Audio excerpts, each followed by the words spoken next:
I remember the day it all started like it was yesterday, even though it's been years. It was a Tuesday afternoon, August 12th. The air was thick with that late summer humidity you only get in Ohio, and I had just walked out of the interview at McAllister Group, the logistics firm I'd been eyeing for months. Rick Thompson, the hiring manager, had shaken my hand and told me that I was the best candidate he'd seen in a while, that he was confident I could step into the role with no problem. He seemed genuinely impressed, and I was filled with a sense of hope I hadn't felt in years. But then, 10 minutes later, I was sitting in my car, trying to calm my racing heart. That's when I saw the number on my phone. It was a familiar one, my mom's. I didn't want to answer it. Not then, not now. I knew what was coming. I'd been here before, but something in me made me pick up.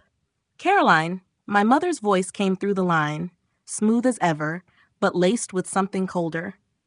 I just wanted to let you know I talked to the hiring manager at McAllister Group. He knows what you did, and he won't be hiring you. My stomach dropped, my palms suddenly clammy. I felt like I'd just been punched in the gut. "What are you talking about, Mom?" I asked, my voice trembling. "You know exactly what I mean," she said, her tone sharp. "You stole from the family, Caroline. Don't think I haven't heard about it." I had to tell him the truth. I didn't know what to say. I just sat there, holding the phone in my hand, my mind racing. For a moment, I thought I might be dreaming. This wasn't happening. I had worked so hard for this job. I had put myself out there, tried to build something for myself, and now, in one phone call, it was all coming crashing down. "I didn't steal from anyone," I finally managed to say, my voice tight with frustration. "What are you talking about?" "Oh, please, Caroline," she snapped. "You took money. You took $10,000 from us, from the family. I couldn't just let that go." I didn't understand. None of it made sense. I had never stolen anything. But somehow, in the eyes of the world, my mother's word had always been gospel. And it didn't matter if I was telling the truth. The damage had already been done. I had never felt more powerless in my life. I called Rick Thompson back, but by the time I did, the job was already gone. He didn't yell, didn't accuse me of anything outright. He just apologized, told me the position had been filled, and ended the conversation. And just like that, my hopes for something better were shattered. This wasn't the first time this had happened. This was the 12th time. 12 interviews in 2 years. 12 times I'd walked into a room with hope, and 12 times my mother's voice had reached the hiring managers before I had the chance to say a word. She'd been poisoning my reputation for as long as I could remember, and every time I tried to break free, she found a way to drag me back down. I don't know when it all started, when my mother decided that I was the enemy. Maybe it was when my father died. He'd been a quiet man, a hard worker.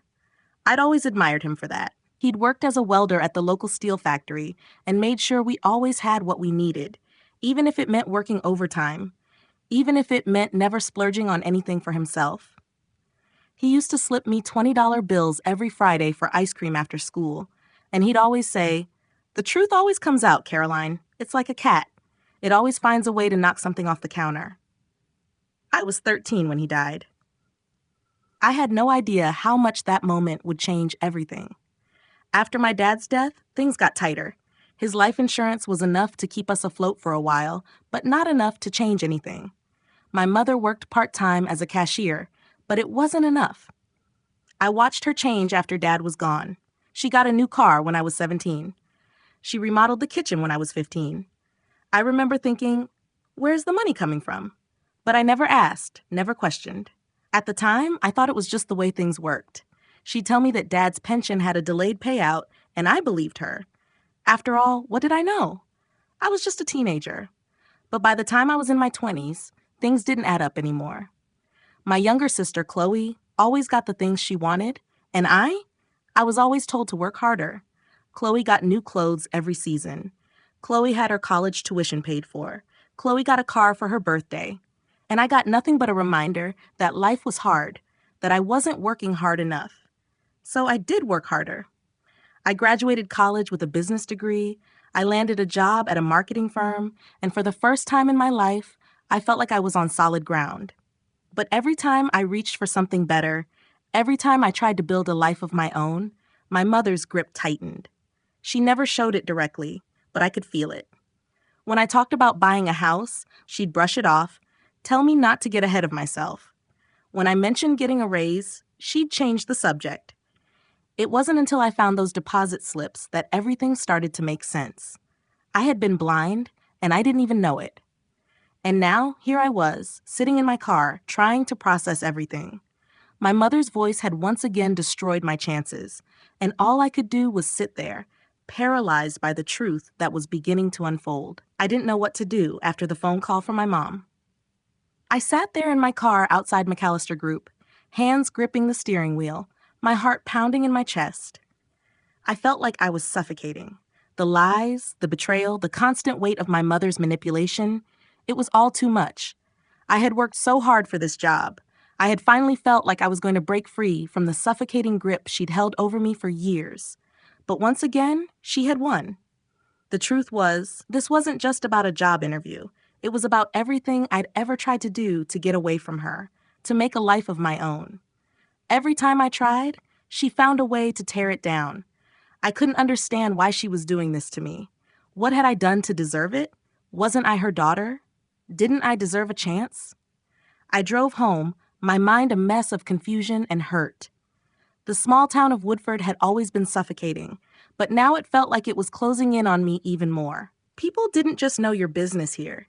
They made up stories about you, twisted every truth until it was something unrecognizable. And now, my mother had made sure that my name was the subject of every gossip session in town. As I walked through the front door of the house, the familiar smell of stale coffee and cleaning products hit me. Mary Ellis was sitting in the living room, curled up in her chair with a book. It looked like she was pretending everything was fine, as she always did. But I knew better. I knew that inside she was calculating. She was always calculating. "Caroline," she said without looking up, "how did it go?" I couldn't even speak. My throat was too tight, and I couldn't control the anger and betrayal I felt bubbling up inside me. I wanted to scream at her, tell her how much she had ruined my life, how much she had taken from me. But instead, I walked straight past her, went upstairs, and slammed the door to my bedroom. I could hear her calling my name, but I didn't respond. I couldn't. For the next few days, I did nothing but wallow in my own despair. I couldn't bring myself to look for another job. I couldn't bring myself to face anyone. The truth of my mother's lies hung over me like a dark cloud, and it was all I could think about. How could she do this to me? How could she destroy everything I had worked for? I spent the next couple of weeks trying to make sense of it all. I knew I couldn't stay in Woodford much longer. I couldn't live like this anymore, constantly under her thumb, constantly in the shadow of her lies. So I made a decision. I was going to leave. I didn't know where I was going to go, but I knew I couldn't stay here. I needed a fresh start. I needed to escape her reach, at least for a little while. The morning I left, my mother didn't even look at me. She didn't say goodbye. She just stayed in her chair, reading her book as if nothing had changed. Maybe, in her mind, nothing had. Maybe, in her mind, I was still the same daughter who had always played by her rules, who had always been controlled by her. But I wasn't that person anymore. I packed a few things into my old duffel bag and left the house. I didn't tell anyone where I was going. Not my friends, not my family, not even Chloe. I just left. I drove for hours, my mind spinning. By the time I hit Cleveland, I had no idea what I was doing or where I was going. But I knew I couldn't go back. I couldn't go back to Woodford, to that house, to my mother's lies. I rented a small apartment in the heart of the city. It wasn't much, just a one-bedroom studio above a laundromat, but it was mine. For the first time in my life, I had my own space, my own life, away from the chaos and manipulation of my mother. I spent the first few weeks trying to get used to the quiet. It was strange, not hearing my mom's voice in the background, not having her always hovering over me, controlling everything I did. But it was also a relief. I started to breathe again, slowly at first, and then more freely as the days passed. I had to find work, of course. I couldn't live off savings forever. But the problem was, I didn't know where to start. It had been so long since I'd applied for a job without my mother's interference. I hadn't built a resume in years, and I wasn't sure anyone would want to hire me, considering the reputation she'd built for me back in Woodford. But I did it anyway. I sat down at my tiny kitchen table, opened my laptop, and started typing. I updated my resume, sent it out to every office, every company, every place I could think of. It wasn't glamorous work. I wasn't looking for anything extraordinary. I just needed to get by, to start over, to rebuild my life without the constant weight of my mother's lies holding me down. After a few weeks of silence, I finally got a call back. It wasn't a big company, but it was a start. I went in for the interview, trying my best to ignore the nerves gnawing at my stomach. I wasn't sure what I was doing, but I knew I had to do something. I couldn't stay locked in this apartment forever, too afraid to step outside. The interview went well, better than I expected. The hiring manager, a woman named Linda, seemed impressed with my resume and my experience. She didn't know anything about Woodford, about my mother, about the lies that had ruined my life. She just saw me for who I was, a woman who had survived, a woman who was still standing, no matter how hard the world tried to knock me down. When I walked out of that interview, I felt something I hadn't felt in a long time: hope. For the first time in years, I felt like I could move forward, like I had a chance to build something real for myself. The shadows of my past, of my mother's manipulation, were still there, lurking at the edges of my mind. But for the first time, I felt like I was no longer trapped. I could escape, and this time, I wasn't going to let anyone stop me. I spent the next few weeks in a daze. I had moved to Cleveland with nothing but a duffel bag and the hope that something, anything, would come my way. The city felt bigger than I was used to, more crowded, more fast-paced, but it also felt like a fresh start. I couldn't quite shake the weight of my past, the memories of my mother's lies and manipulations that haunted me, but at least I had a place of my own, a place where I could breathe without her voice in the background. I was still applying for jobs, even after that first interview. I couldn't afford to wait around for anything to happen. The savings I had left from the few months I'd been able to work in Woodford were quickly running out. I couldn't live off the small amount of money I had for much longer. I cleaned houses for cash, took up odd jobs where I could, anything to make ends meet. The money was never enough, but it was something. It was a way to survive. I hadn't heard back from that first interview I'd gone to in Cleveland. The waiting was killing me. I checked my phone constantly, hoping for a call or an email that would tell me I'd made it. But nothing came. I kept telling myself that it was okay, that it wasn't personal. But deep down, I couldn't shake the feeling of rejection. It wasn't just the job. It was everything. It was the town I'd left behind, the name I could never outrun, the reputation my mother had built for me without my consent. And then, one day, it happened. I was walking home from a job I'd just finished cleaning, an old woman's house that smelled like mothballs and lavender, and my phone buzzed in my pocket. I stopped in the middle of the sidewalk, my heart leaping into my throat, and pulled it out. It was an email from Linda, the woman I'd interviewed with at the small marketing firm. I clicked it open quickly, almost afraid to read the words. But when I did, my breath caught in my chest. Dear Caroline, we were impressed with your interview and would like to offer you the position of administrative assistant with our company. Please let us know if you are still interested, and we will send you the details. I read it again and again. Was this real? Had I really gotten the job? I stood there on the sidewalk, stunned, unsure whether I was dreaming. I stood there for a moment longer before the excitement finally hit me. I was going to have a job. A real job. Something legitimate. Something that wasn't just me scraping by. Something that didn't have my mother's shadow looming over me. I immediately sent my response, my fingers trembling as I typed. Yes, I am still very interested. Please send me the details. I couldn't believe it. My first real break in months. I was going to get a paycheck again, something that wasn't under the table or an odd job. I could finally stand on my own. I could finally move forward. The next few days passed in a blur.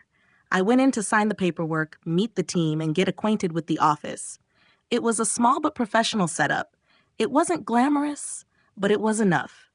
It felt like something real, something steady. I had my own desk, my own set of responsibilities, and a sense of purpose that I hadn't felt in a long time. The people were friendly, welcoming even, and for the first time since I left Woodford, I felt like I was somewhere I could belong. I didn't tell anyone about the job right away. I didn't tell Chloe, not yet, and I didn't tell my mom. Part of me wanted to show her that I could make something of myself without her interference. But the other part of me, the part that was still bruised and broken from everything she had done, didn't want to give her the satisfaction of knowing she had any power over me anymore. I kept my distance from her. It wasn't out of spite, not exactly. It was just that I needed to focus on myself for the first time in my life. I needed to figure out who I was outside of the story she had written for me. I needed to build my life from scratch, without her whispers in my ear, without her influence, without her control. Every day at the new job was a small victory. I was doing something for myself. I was earning my own money, contributing, and proving to myself that I could survive without leaning on anyone. I was making choices that weren't based on fear or guilt. It felt freeing, like I was peeling away layers of myself that had been buried under years of lies and manipulation. But even as I began to find my footing, I still couldn't shake the feeling of being watched. I wasn't sure if it was just the old habits creeping back in, moments where I felt like I was being followed or judged. But I couldn't quite let go of the fear that my mother was still out there, still controlling things in the shadows. I couldn't stop wondering if she was still calling people, still spreading lies about me. That was the hardest part, letting go of the fear. But I knew that if I was going to move forward, I had to do it. I couldn't keep living in the past. And so, slowly but surely, I began to let go. I focused on my work, on the friends I was starting to make in Cleveland, and on the quiet moments of peace that were slowly starting to become more frequent. Every day felt like a small piece of the puzzle was falling into place. And for the first time in a long time, I felt like I could breathe without looking over my shoulder. I wasn't there yet, not by a long shot. But I was getting there. I was starting to see that the life I had always wanted, the life where I was free of my mother's lies, the life where I could build something real for myself, was within reach. It wasn't going to be easy, but it was possible. And that was more than I'd ever dared to hope for. The weeks that followed felt like a constant balancing act. I had a job now, a place where I was starting to build some stability. But every day I was reminded that the scars my mother had left on me weren't so easy to erase. I went to work, put on my best face, and tried to fit into the rhythm of my new life, but the shadows of my past were never far behind. One evening, after a long day at the office, I walked home to my small apartment in Cleveland, tired but feeling a little proud of myself. I was still adjusting, still finding my way, but I was making it. And that was something. As I unlocked the door and stepped inside, I kicked off my shoes and sank onto the couch, my mind a little tired from the day's work. I should have felt good about what I had accomplished, but instead, I found myself thinking about the people I'd left behind. I hadn't spoken to Chloe in weeks. I couldn't bring myself to. I wasn't sure what I would even say to her. The distance between us had grown since I left. I knew it wasn't her fault. She had always been the good daughter, the one who never questioned our mother, the one who had followed her lead without hesitation. I didn't blame her for that, not exactly. She hadn't known the truth. She hadn't seen what I had seen. But the silence between us now felt like a chasm. I was scared of what might happen if I reached out. Would she believe me? Would she think I was just trying to cause trouble? I thought about reaching out to her, picking up the phone, and sending a simple text. "Hey, Chloe, how are you?" But I didn't. Instead, I just sat there, staring at the blank screen of my phone, wondering if I would ever find the courage to bridge the gap between us. It wasn't just Chloe I avoided. My mother, of course, was a different story. After the email and the phone call from her, I didn't want to speak to her again. I knew that whatever words she had for me wouldn't be sincere. I had no idea what she was doing, but I was sure she wasn't going to change. She wasn't going to apologize, and she wasn't going to take responsibility for the mess she had made of my life. The silence from her felt strange. She wasn't calling, wasn't checking in, and in a way, that was almost worse. It was like she had wiped me out of her life completely. I wondered if she had even realized how much she had hurt me. But then again, I didn't think she cared. For her, everything was a game. She could manipulate, lie, and control, and when the consequences caught up with her, she could just walk away, leaving me to pick up the pieces. It was around this time that I started to think about my future more seriously. I had the job at the marketing firm now, and things were settling into a routine. I paid my bills on time. I had a steady paycheck. I was building up some savings, and I even started looking at apartments in nicer neighborhoods. For the first time in years, I felt like I could have something stable. But the thought of moving forward, of truly moving on, kept getting caught up in the fear of what might come next. One afternoon, I was sitting at my desk, working on some paperwork for a new project, when I got a call from an unknown number. I hesitated for a moment before picking it up, wondering if it was a telemarketer or a mistake. But when I answered, the voice on the other end was one I knew too well. "Caroline, it's me." I froze. My heart skipped a beat. I hadn't heard from her in so long, and I wasn't sure what to expect. She sounded nervous, hesitant, and I could feel the awkwardness of the distance between us even through the phone line. "Hey," I said, trying to sound casual, though my voice came out shakier than I intended. "How are you?" "I'm okay."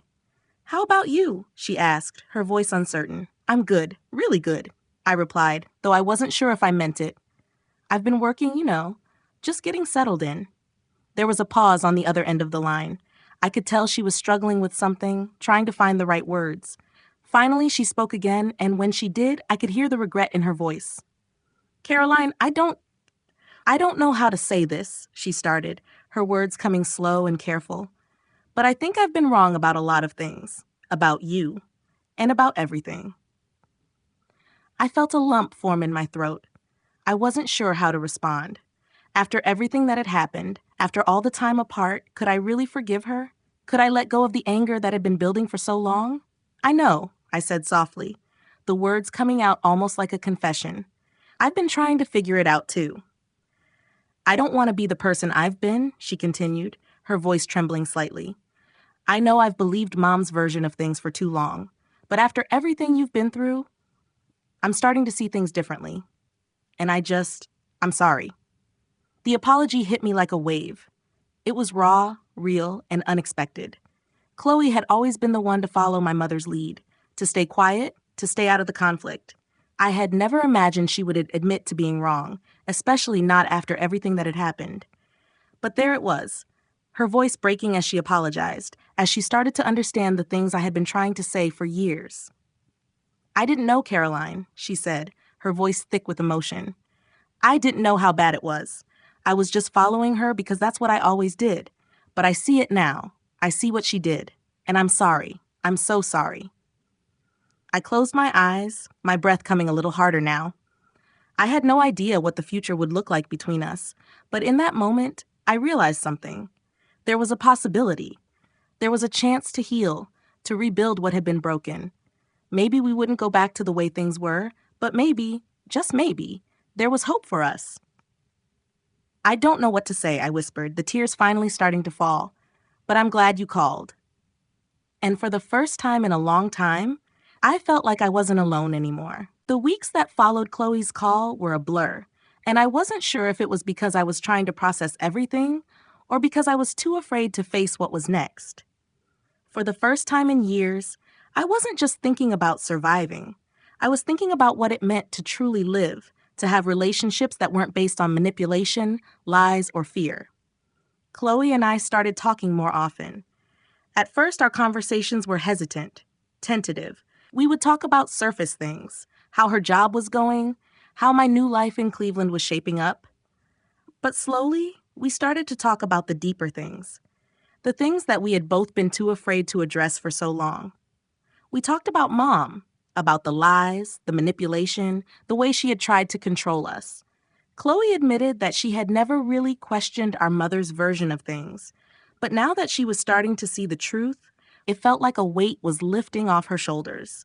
It felt like we were both shedding years of misunderstanding, of unspoken resentment, of old wounds that had never really healed.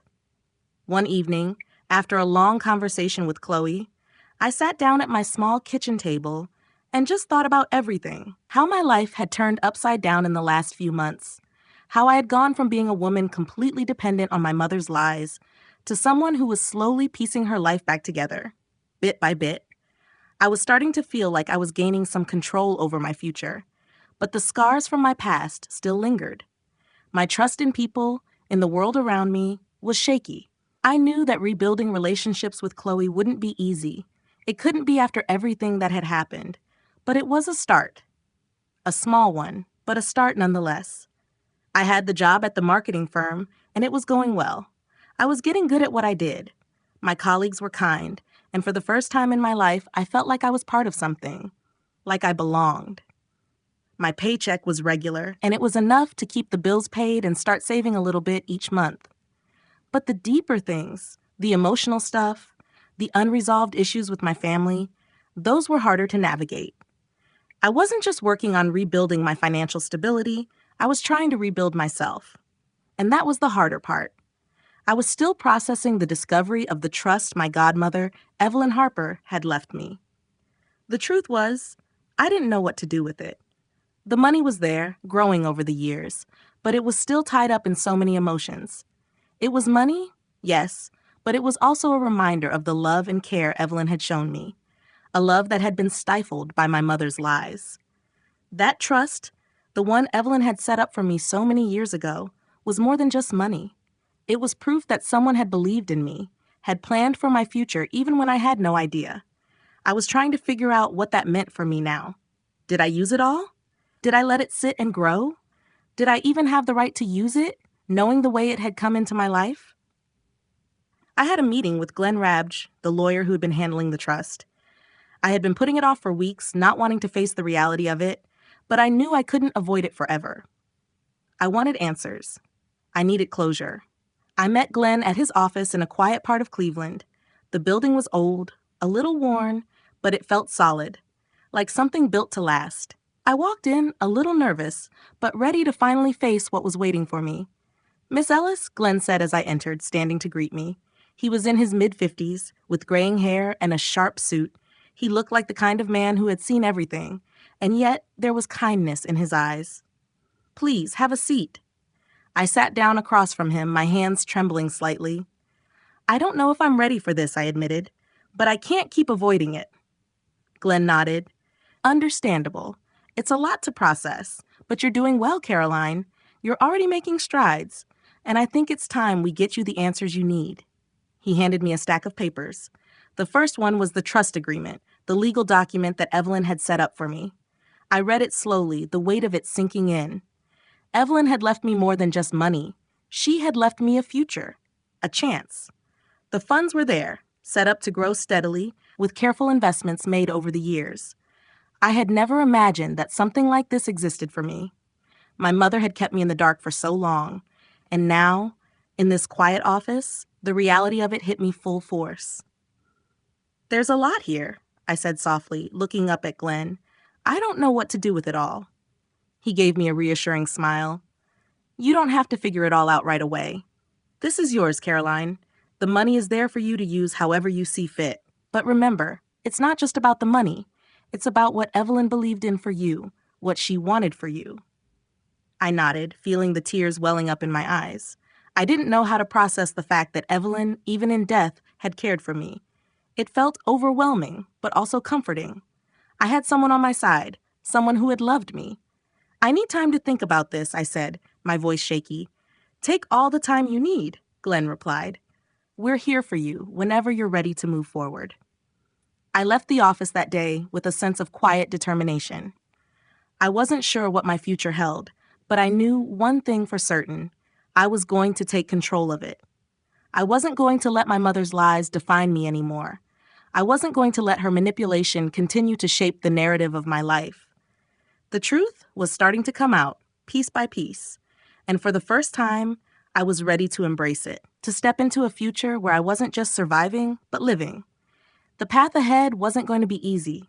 There would still be moments of doubt, moments where the past threatened to pull me back. But now, I had something I hadn't had before, hope. And that was enough to keep me moving forward. The days after meeting with Glenn were a mix of relief and uncertainty. Relief because the truth about Evelyn's trust was finally in my hands, and the weight of those years of confusion, doubt, and fear started to lift a little. Uncertainty because now that I had control over my future, I had to decide what I was going to do with it. I was no longer a victim of my circumstances. I wasn't a pawn in my mother's game. The ball was in my court, and I wasn't sure I was ready for the responsibility. But I was determined to try.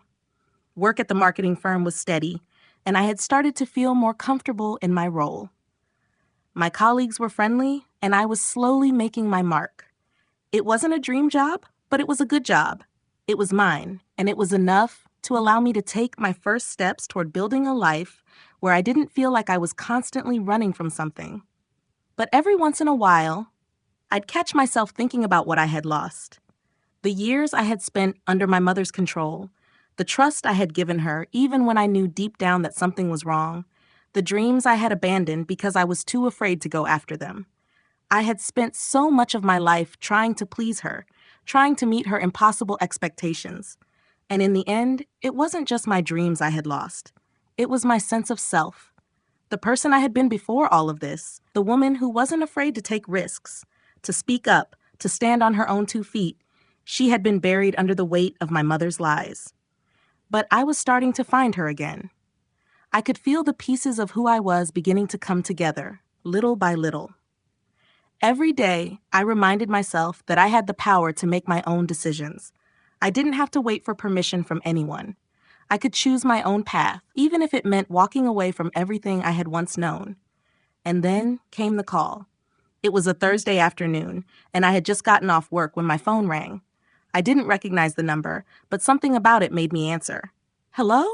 I said, unsure of what to expect. "Caroline, it's Chloe," came the voice on the other end. My heart skipped a beat. I hadn't expected to hear from her, not after everything. I had been waiting for this moment, but now that it was here, I wasn't sure what to say. "Chloe, is everything okay?" My voice sounded shaky, even to me. I think we need to talk," she said, "about everything." My stomach dropped. It had been weeks since our last conversation, and I had no idea what was going through her mind. Had she changed her mind? Had she gone back to believing our mother's lies? "Of course," I said, trying to sound calm. "Where do you want to meet?" We decided to meet at a coffee shop near my apartment. It wasn't too far, and it was neutral ground. When I arrived, I spotted Chloe right away. She looked different, more put together than I remembered. She was sitting at a corner table, her hands wrapped around a cup of coffee. As soon as I walked in, she stood up and smiled awkwardly, and for a moment, I felt the same sense of distance between us that I had felt before. But this time, I wasn't going to hide. I wasn't going to play the role of the quiet, obedient daughter who took the blame for everything. This time, I was going to speak my truth, no matter how hard it was. "Hi," I said, sitting down across from her. "It's good to see you." "Yeah, you too," Chloe replied, her voice tight. She hesitated before continuing. "I've been thinking about everything a lot, Caroline, about what happened and about what I didn't see." I nodded, not sure what she meant. "You mean Mom?" "Yeah," she said, taking a deep breath. "I've been thinking about how I let her control everything, how I didn't question her when she told me what to think about you. I didn't know any better." "Chloe, it's not your fault," I said softly. "I know how hard it must have been. You were always the easy one, the one who didn't rock the boat, but I don't blame you, not anymore." She looked at me, her eyes filled with something I hadn't seen in a long time, guilt, regret, but also something else. Understanding. "I should have seen it," she said, her voice cracking. "I should have seen what she was doing to you, to us. I didn't know how bad it was. I thought she was just being a mom. But now I see how she manipulated everything, and I'm so sorry." I felt the lump in my throat tighten, but I didn't cry. I didn't have to. Her apology, her recognition of the truth, it was enough. I didn't need her to fix everything. I just needed her to see me, to see what I had been through. "I'm not asking you to fix it, Chloe," I said quietly. "I'm just asking you to be real with me, to be the sister I need, not the one Mom made you think you should be." "I know," she whispered, nodding, "and I'm ready. I'm ready to be that sister." It wasn't a perfect moment, and it wasn't an instant fix. We still had a long way to go, but for the first time, I felt like we were on the same page. Like we could move forward together, not as the people we had been in the past, but as the people we were now. I think we both need to find our own way," I said. my voice steady now. "But I'm glad you called. I'm glad we're talking." "I'm glad too," Chloe said, her smile more genuine now. "I don't know if I can ever make up for everything, but I'll try. I promise." And just like that, a weight I hadn't even realized I was carrying began to lift. I didn't know what the future held, but I knew one thing. I wasn't going to let my past define me. I had my own path to walk now, and with Chloe by my side, even if just a little, I knew I wasn't walking it alone. We stayed at the coffee shop for hours, talking and reconnecting in ways I hadn't expected. We talked about our childhood, about the things we'd never said, about the things that had kept us apart for so long. And as the evening wore on, I realized something. The truth had set me free, not just from my mother's lies, but from the woman I had been before. The one who had lived in fear, in silence, in the shadow of someone else's control. The truth wasn't just a weight lifted, it was a new beginning. And this time, I was ready for it. Life's full of unexpected twists, but remember, it's never too late to rewrite your story. Be kind, take risks, and trust yourself to break free from the past. And hey, if you've enjoyed this journey, don't forget to subscribe to the Revenge Protocol YouTube channel. Leave your thoughts in the comments. Whether you're cheering on Caroline or plotting your own comeback, we'd love to hear from you.